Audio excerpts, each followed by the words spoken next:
비상대책위 전환에 강하게 반발하고 있는 이준석 대표가 대통령실과 윤석열 대통령을 겨냥한 비판 수위를 연일 끌어올리고 있습니다. 국민의힘은 내일 열리는 상임정국위에서 비대위 전환과 당헌 개정 여부를 논의하는데 극심한 당 내홍의 1차 분수령이 될 것으로 보입니다. 자세한 내용 국회 취재기자 연결해서 알아보겠습니다. 엄윤주 기자. 네, 국회입니다. 네, 이준석 대표가 윤 대통령의 과거 발언을 비판했다고요. 네, 윤석열 대통령은 지난달 출근길 약식회견에서 전 정권에서 지명된 장관 중에 그렇게 훌륭한 사람 봤느냐 이렇게 인사 논란에 대한 입장을 밝힌 바 있는데요.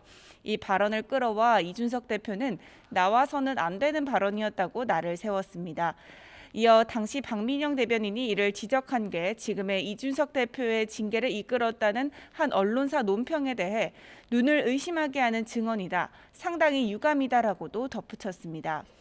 전날 비대위 출범이 곧 당대표 해임이라는 해석과 함께 명예로운 퇴진을 하라는 당내 목소리에 즉각 반발했던 이준석 대표가 이번엔 윤 대통령을 직접 겨냥하는 모양새입니다. 네, 내일 상임정국위가 열릴 예정인 가운데 당내 반발 목소리도 잇따르고 있죠. 네, 비대위 출범 초읽기에 들어간 국민의힘 지도부는 오늘 비대위 체제에 대한 의견 수렴에 집중합니다. 앞서 서병수 전국위원회 의장이 당 지도부를 향해 비대위의 성격과 임기를 명확히 규정해달라고 촉구한 만큼 활동 기간과 비대위원장 후보군을 놓고 당 내부에서 나오는 여러 의견을 청취할 것으로 알려졌습니다. 권성동 원내대표도 의원들과 만나 의견을 수렴하고 있다고 언급했는데 자세한 내용에는 말을 아꼈습니다. 하지만 여전히 당내 파열음은 빚어지고 있습니다. 조혜진, 하태경 의원은 조금 전 기자회견을 열고 비대위 출범이 내부 수습의 희망이 되려면 편법으로 당대표를 몰아내는 수단으로 악용돼서는 안 되고 당원 당규를 자의적 해석으로 악용해서도 안 된다고 목소리를 높였습니다. 그러면서 당대표 사고 시 비대위가 출범할 경우 당대표의 지위를 해하지 않는다는 내용의 새로운 개정안을 전국위에 제출하기로 했다고 밝혔습니다. 민주당 상황도 보겠습니다. 본격적인 경선의 막이 올랐죠.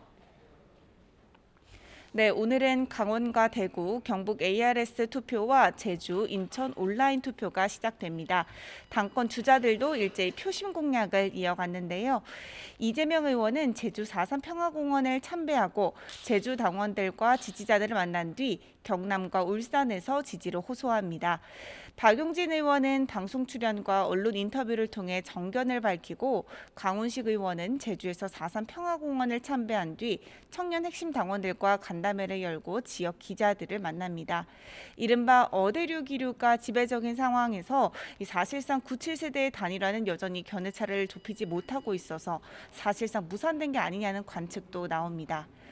이런 가운데 민주당은 정부가 내놓은 만 5세 초등학교 입학학제 개편안 철회 요구와 함께 박순애 장관의 자진 사퇴를 촉구하며 비판 수위를 높이고 있습니다. 민주당 박홍근 원내대표는 아침 회의에서 박 장관이 내년 3월 장관직을 그만둘 것이라고 셀프 시한부 사퇴를 예고한 만큼 무책임하다 못해 황당하다고 쏘아붙였습니다. 지금까지 국회에서 YTN 엄윤주입니다.